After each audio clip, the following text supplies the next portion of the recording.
नमस्कार, मैं हूं अमित सिंह और आप देख रहे हैं दृष्टि नाव। केंद्र सरकार के द्वारा 3 कृषि कानून बिल पास किए जाने के विरोध में लगातार किसान जो है वो दिल्ली के बॉर्डर पर डटे हुए हैं। लगातार अपनी मांगों को लेकर वहां पर किसान जो है अड़े हुए हैं। इसी कड़ी में आज राजधानी रांची में भी जो केंद्र सरकार की विपक्षी पार्टियां हैं उनके द्वारा रोड जाम किया गया है। हम आपको दिखाते हैं यहाँ का नज़ारा। ये बूटी मोड़ चौक है रांची का, जहाँ पर आप देखिए कि किस तरीके से पूरे रोड को जो है, जो हाईवे है, उसको पूरी तरीके से जाम कर दिया गया है।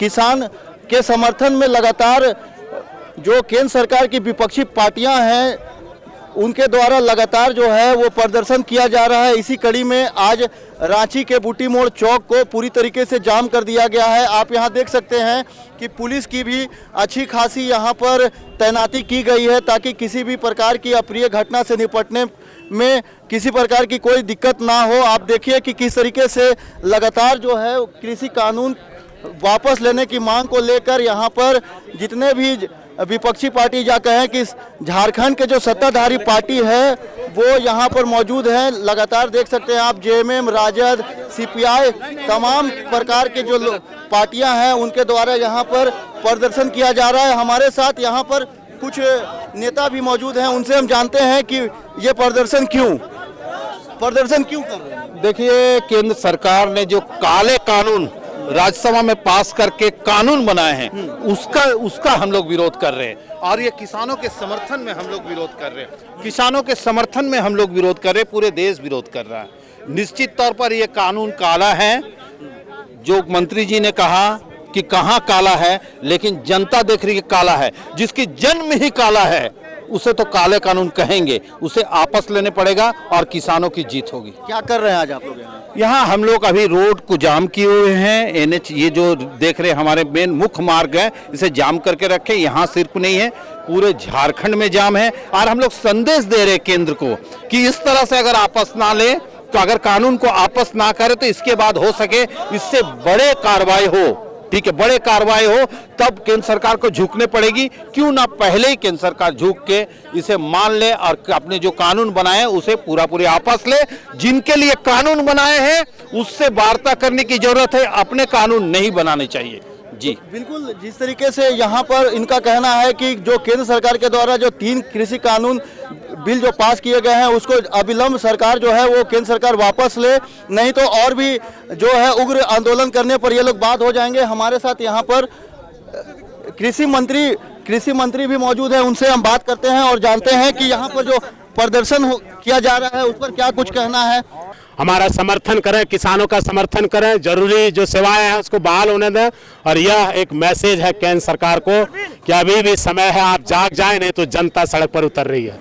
सर क्या कहिएगा, जिस तरीके से लगातार किसान जो है आंदोलन कर रहे हैं, दिल्ली में भी लगातार प्रदर्शन कर रहे हैं, ऐसे में सर उनके लिए क्या कुछ कहना है? सर दिल्ली में जो किसान लगातार वो अकेले नहीं है, पूरा देश उनके साथ है। जय जवान जय किसान। सरकार को क्या संदेश दीजिए? ये डेथ वारंट वापस लीजिए, नहीं तो सिकंदर का भी घमंड यही टूटा था, आपका भी घमंड टूटेगा।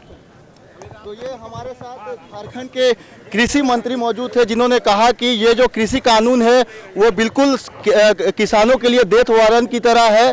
जल्द से जल्द इस कृषि कानून को केंद्र सरकार वापस ले, नहीं तो आगे और भी उग्र आंदोलन करने पर जो यहाँ के लोग हैं वो बाध्य हो जाएंगे। केंद्र सरकार जो कृषि कानून लाई है, जो किसान उसको मानने के लिए तैयार नहीं है, तो केंद्र की सरकार को चाहिए कि जब किसान मानने के लिए तैयार नहीं तो लोकतांत्रिक तरीके से वो वार्ता करने है या धरना प्रदर्शन, किसान उनसे बात करे। और जो कानून को मानने के लिए तैयार नहीं, किसान मानने के लिए तो उसमें क्या जिद है उनको कि उस कानून को रद्द करने में उनको क्या दिक्कत आ रहा है? एक बात बताइए कि आज आप लोग चक्का जाम किए, 3 घंटे चक्का जाम रहा, ऐसे में जो लोगों को अपने जगह पर जाना था, टाइम से पहुंचना था, उन लोगों के साथ समस्या आ गई, क्या कहिएगा? नहीं, इसके लिए दोषी कौन है आप बताइए ना। इसके लिए हम लोग थोड़ी ना दोषी है। केंद्र की सरकार 72 दिन से पूरे दिल्ली को सील करके रखा हुआ है और उसके आसपास कटीले बांध लगा दिया है। जो दिल्ली राजधानी हम लोग भी जाना चाहते तो हम लोग को भी जाने में 6 दिन लगा था। तो यहाँ तो 3 दिन की ये सांकेतिक धरना है कि मोदी सरकार को ये बताने के लिए कि आप देखो आपकी गलती का खमियाजा आम आवाम उठा रही है। ये आंदोलन अब किसानों का आंदोलन नहीं रह गया, ये आम आवाम का आंदोलन हो गया। जनतंत्र में जो है देखेंगे आप किसान को इतना आपने तकलीफ दिया, उसके बाद आम आवाम जुटने लगे इस आंदोलन में और वो लगातार आपके खिलाफ सड़कों पर उतरकर आप प्रदर्शन करने लगे और ये सांकेतिक धरना था। इसमें आप देखेंगे कि बहुत से ऐसे बिंदुए हैं, जैसे महंगाई पर कोई चर्चा नहीं। 160 रुपये लीटर आज के तेल में सरसों तेल है, जो 100 रुपये कभी नहीं पहुंचा था इस सीजन में।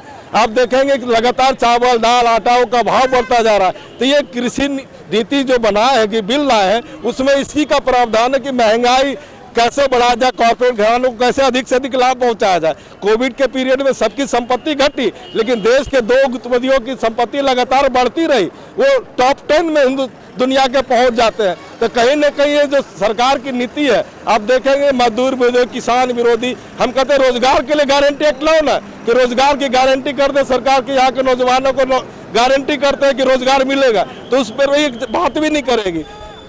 तो सरकार धन बेच के अपना संपत्ति को, जो 70 साल की सरकार को ने जो संपत्ति को बचा कर रखा था, उस संपत्ति को बेच कर बोलते हम विकास कर रहे थे। ये विकास अगर इसको मानते तो पैमाना अच्छा है कि संपत्ति बेच देना को अगर विकास मानते हैं, तो आप भी समझ सकते हैं कि बेटा वही अच्छा होता है जो संपत्ति को दुगना बढ़ाता है, ना कि उसको घटाने का काम करता है। इसलिए देश का नेतृत्व ऐसे हाथ में चला गया जो बेचकर अपने आप को गौरवान्वित महसूस करता है, और यहाँ का किसान जो है सड़कों पर आंदोलन कर रहा है कि हमारी जमीन नहीं देंगे, और उस पर वो कोई सुनवाई नहीं करता है। 172 किसान मर गए, उनको ट्वीट करने के लिए या मिलने के लिए मौका नहीं है। लेकिन अगर बंगाल में चाहे अमेरिका में कोई घटना घटे तो 2 मिनट ट्वीट आता है कि प्रधानमंत्री ने उनको बधाई दिया, और देश का किसान जब मरता है तो उनके लिए कोई समय नहीं है। तो ये दुर्भाग्य बात है, और इसीलिए ये जन आंदोलन का रूप लेता जा रहा है, किसान आंदोलन।